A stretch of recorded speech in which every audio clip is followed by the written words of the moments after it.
Funding for DNews has been provided by the Cal and Lucille Rudman Institute for Entertainment Industry Studies.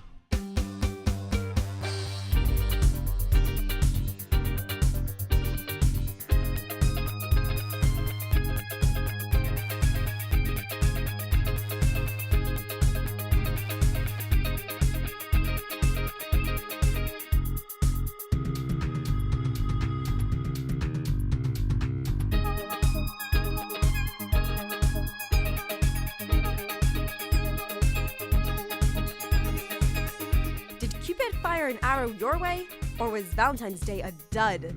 On this episode of DNews. Hello and welcome to DNews. We start off tonight with a story about an exhibit that's creepy and crawly. Poisonous spiders at a museum exhibit? This sounds like a reboot of the Spider-Man franchise. Unfortunately not. From January 30th till the end of May, Drexel's Academy of Natural Sciences will be showcasing several tarantula species from around the world. This exhibit, Tarantulas Alive and Up Close, features 18 live tarantulas. The tarantulas are from all over the world. We have Old World and New World spiders here. The tarantulas that we have are ones from ornate ornamentals to the Goliath bird-eating spider, which is the largest in the world. And they really are an incredible set of animals that have a lot of really interesting adaptations. A bird-eating spider? There's actually a couple different species of them, and some of them can get to be the size of a dinner plate. This one right here is definitely the biggest in the exhibit, and one thing I should mention is that all of the spiders in this exhibit are actually female. There's two reasons for that. One is that the female tarantulas tend to get a little bit larger than the males, so they're more visible, but they also live a lot longer. They can live to be about 20 to 25 years old, but the males will only live 3 or 4 years. The discussion revealed even more unexpected facts.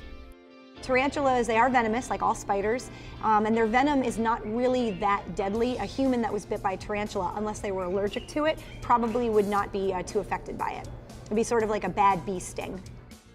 So don't be too worried by these arachnids, even though they are present all over the world. So tarantulas are found in general in warmer areas, and they're found in the Old World, which would be Africa, Middle East, and Asia, and the New World, which would be North and South America. And they tend to live in places that are either desert or a rainforest. But they could also wind up being your next door neighbor.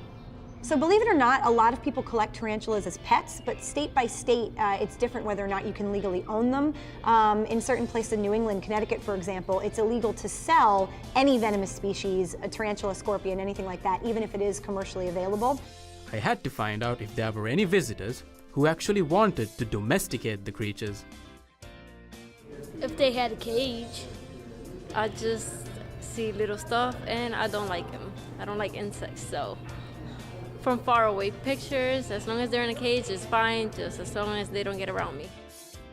The tarantula haters won't find the discomfort lessened by the other options at the exhibit. So to this exhibit here at the Academy, we added other arachnids that are not spiders. Scorpions and amblypygids, and even mites that live on some of our cockroaches. They just show the great diversity of arachnids. There's about 40,000 different species of arachnids in the world. Only about 40,000 are spiders, and only 900 species are tarantulas. If all of this becomes too much, there are some other distractions at the museum. Butterflies, dead dinosaurs that can never hurt you, and even costume dressing. For DNews, I am Sanko Vanigasekara. A Drexel duo is making a unique mix of music and making names for themselves while they're at it. Among the talented students at Drexel are 2 music industry majors that created the duo Mr. Sampson. These guys are creating a new and different path in music by blending together many of the most notable genres. I would say our sound is a mixture of like hip hop and electro with like funk and soul samples and a little bit of jazz. Like many other college musicians, Aaron Harrell and Joe Hatterley, both from the outskirts of Boston, met in their dorm freshman year. we would set up the drums in the freshman dorm, which was kind of nuts, and we just started playing and messing around. I was making beats at the time, like mostly hip-hop style, and he was drumming. We kind of just like jammed and played a couple shows together under different names, and about after a year or two, just kind of evolved into Mr. Sampson Project. Once they had the name, it wasn't long before they began recording their first EP at Drexel's own Mad Dragon Studios. Now, a year later, Mr. Sampson is gaining a larger fan base. I've known them since about freshman or sophomore year. Been into them since their first release, and it's been onward and upward from there. The guys have also been touring the East Coast and gracing the stages of local venues like Union Transfer and the Fillmore. Plus, they've gotten to play alongside bigger name artists, Grizz and X-Mag. It's awesome. Definitely enjoy playing better shows with like artists that we respect, and more people are coming out to the shows. In between tour dates, Mr. Sampson found the time to write and record their second EP, which they put together in their home studio. Our upcoming EP is called Tempest. It dwells a little bit more into the futuristic sound design, a little bit of funky hip-hop mixed with some more down-tempo jazzy things. Aaron and Joe want their parents to know that even though they're busy making music, they haven't slacked off on their grades. And because they're good guys, they let me stop by their studio to try out a couple of the instruments.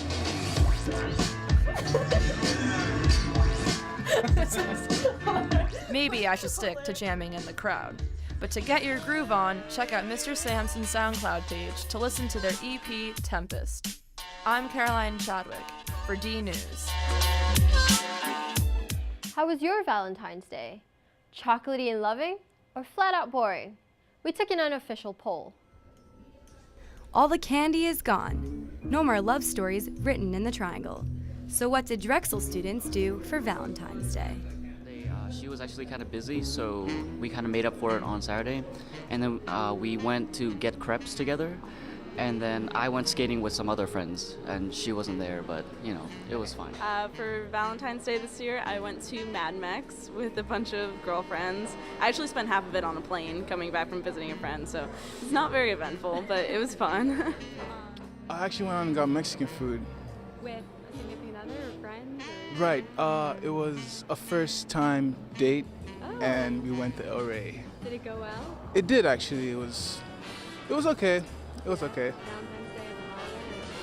It's not the worst holiday. There's much worse holidays. Like, I don't really like Halloween that much, but I'd just like to relax on Valentine's Day and just have a good time. It may have not been rose petals and a whole lot of love this year for everyone, but what about past Valentine's Day experiences? I got some Valentine's Day underwear. That's about it, though, from someone, but that's really about it. I'd say that was pretty funny, pretty weird. That's it, though. Don't put that one in. This was a really long time ago. That's okay. Yeah, we went out into the woods in Washington State, and we camped. Wow. Yeah, so that was probably the best Valentine's Day. Oh my god. Yeah. I got this really, really weird charm bracelet one time that I never wore, and I felt really bad, but it was just it was the ugliest thing I think I've ever seen, but I felt really bad because he tried. So ultimately not a fan. I prefer to just ignore the fact that it's Valentine's Day. And then there were the Valentine's Day bummers. I broke up with my boyfriend of 10 months 2 weeks ago, and we had everything planned out for Valentine's Day, but he is he's like out of the picture now, so I hate him. And it doesn't make me hate the holiday though, it's just I hate him. That's it. Yeah. Oh well, better luck next year. And that's all for the Valentine's Day special. For DNews. Wait, Lindsay. What? What'd you do for Valentine's Day? Absolutely nothing. For DNews, I'm Lindsay Glasser. We're always looking for people and places in the Drexel neighborhood that serve the community. We have two such stories tonight. The first is about learning chess as a way of also learning about life.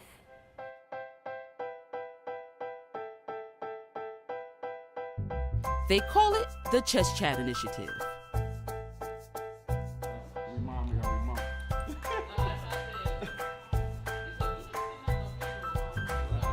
We wanted, to implement something different where they could really exercise their mentals. Necessary tenets that they need to grow and develop, we could show them. So, every first and third Sunday, from 2 to 4 p.m., Khalik Hayes and Stephen Gartner take over the Urban Art Gallery at 262 South 52nd Street for their chess chat. Our purpose is to not have youth lose their childhood. So in essence, it's childhood's lost. So it's just about really reaching young people before they lose their childhood.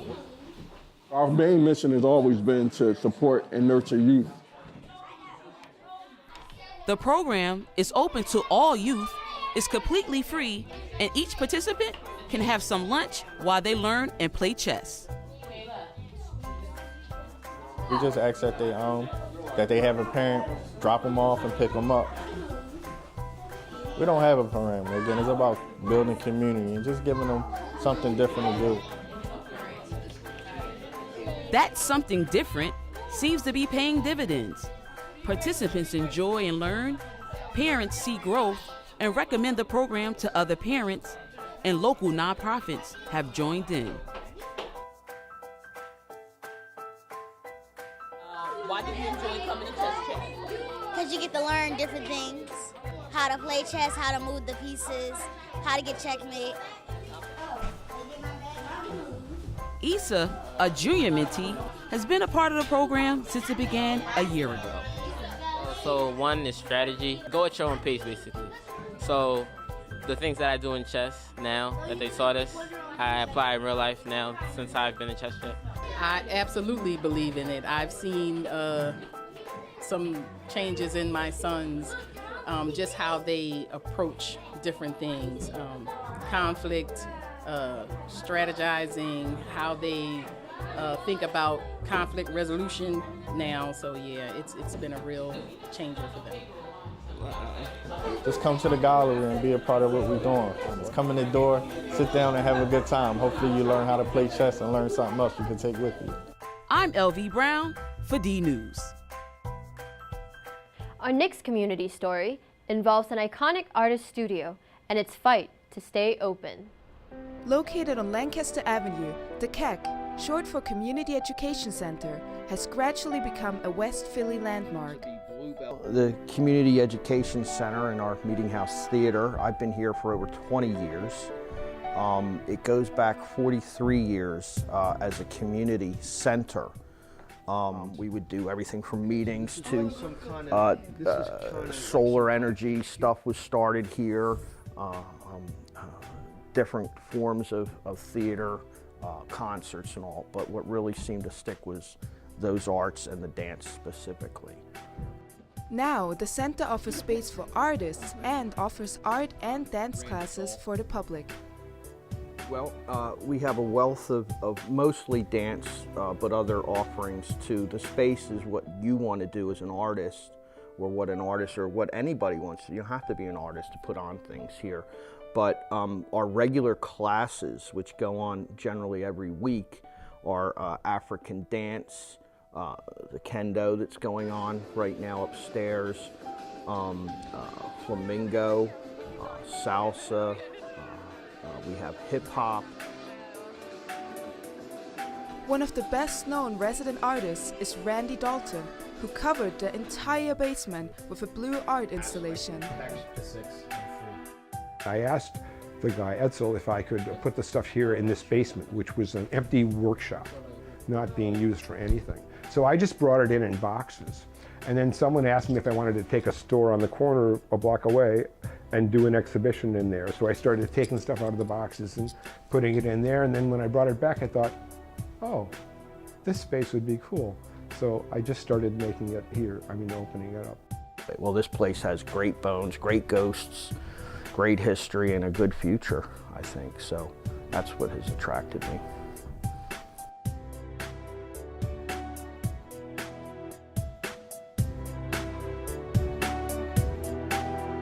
For DNews, I'm Aisha Nimasham. A pair of Drexel departments have joined forces for a special project where you can take the ride of your life.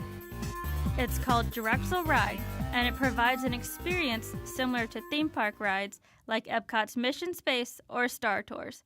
Right now, Drexel Ride is primarily being used for game design student projects. Infinite Skies is a 3D game designed for the motion base. We wanted a planet because what we noticed when you are on the simulator, when you jump, it actually feels really smooth and really cool because we did a car game for like an initial prototype. And when we jumped, it felt really cool. And we figured if we're on a 3D planet, we could get more of those kinds of experiences. Members of a senior engineering design project headed by Corbett Semeka and digital media professor Rob Lloyd are redesigning Drexel Ride to make it more versatile.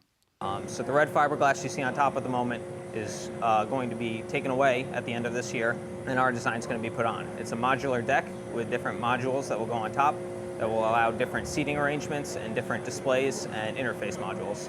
So if you want to put the experience underwater, you can dress the ride underwater, or you can dress it to be a safari even, or anything in between. And then likewise, the Formula SAE team actually wants to put their car mount on it. So it'd be their seat, you put it on it, and then they want to simulate the driving courses as a way to maybe prepare for the different competitions they go to. Plus, they're looking to add a roller coaster simulation so they can test out their designs. But they also have plans to use the simulator for more than just a fun ride. Yeah, we're hoping other organizations will be able to get involved. Right now it's kind of streamlined towards entertainment, but there's a lot of research and testing opportunities that this system could be used for. Anything that needs motion simulation could be used. The designs are expected to be finished by the end of this academic year. If you want to experience the motion simulator and even play Infinite Skies, head to the basement of Curtis on Wednesdays from 3 p.m. to 6 p.m. For DNews, this is Jackie Leone. Let's turn our attention to food. You can only find authentic biscuits in the South, right? Don't say that to the people who run Scratch Biscuits. What's that smell? It must be warm, fluffy biscuits straight out of the oven from the new Southern gem, Scratch Biscuits. Biscuits do so well in Philly. It's just something that's not really known to do well here. And if you can find a good biscuit in Philly, that's like probably one of the best things on earth. Before Scratch opened its doors, it started off as a traveling food tent at festivals with loyal customers. You know, we started off as like a food tent, and we get a lot of what we do here from that. So a lot of what we did at the food tent in regards to like how we do customer service and how we do business. Mitch, his specialty is Southern style food, and so he really wanted to bring an awesome biscuit shop into Philly, and so there's a hole in the market. It's the only store in all of Philadelphia, serving mouth-watering breakfast, lunch, and dinner biscuit sandwiches that keeps customers coming back. They're really flaky, super savory, like, I don't know, they taste really good. Our pulled pork alone, I've had someone say it's like the best pulled pork they've had in the city. And I don't blame them for saying that, because I agree. I love the Willie Nelson, I get it every time. It's the avocado chili patty. It's got avocado, the garlicky kale, I think it's some sort of like remoulade sauce, and then I get ranch on it. Every combination is more delicious than the one before. And for the gluten intolerance out there, like myself, don't worry. There's gluten-free biscuits and fried chicken. I'm always trying to convince people to get our pig skit. That's our Carolina pulled pork shoulder with Rival Brothers coffee barbecue sauce, our cabbage slaw, smoked cheddar, and pork rinds. To get a taste of the biscuits everyone's raving about, head down to Scratch Biscuits on 13th and Chestnut. I'm Caroline Chadwick for DNews. And finally, tonight, if you look closely, you're likely to find all sorts of interesting people in the city. One such person is artist Kate Gores, who's doing things her own way. Meet Kate Gores, a native of Serbia. During her schooling in London, Kate was studying to become a lawyer when she picked up a fashion magazine. It literally altered her career path. First time I started to create clothes when I started at the law school. I started because it was some kind of form of rebellion or something like that. My grandma had a sewing machine, and I asked her to help me to make something.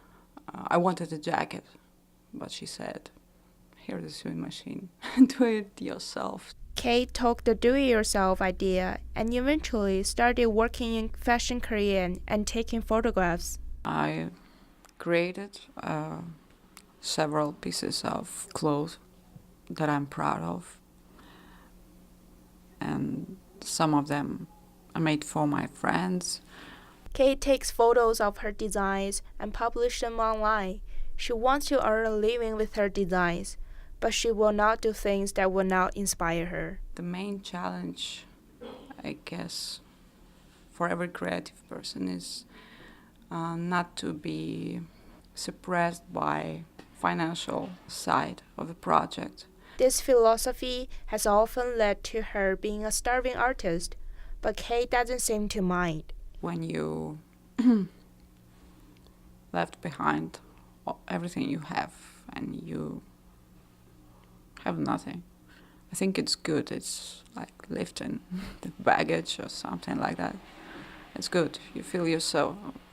It's almost a situation you've got nothing to lose. Every person must design their life. And if something went wrong, you see it's not working, you have a chance to redesign this. I'm Sarah from DNews. And that's a wrap for this episode of DNews. We hope to see you again in the spring. I'm Elizabeth Mock, and thanks for watching.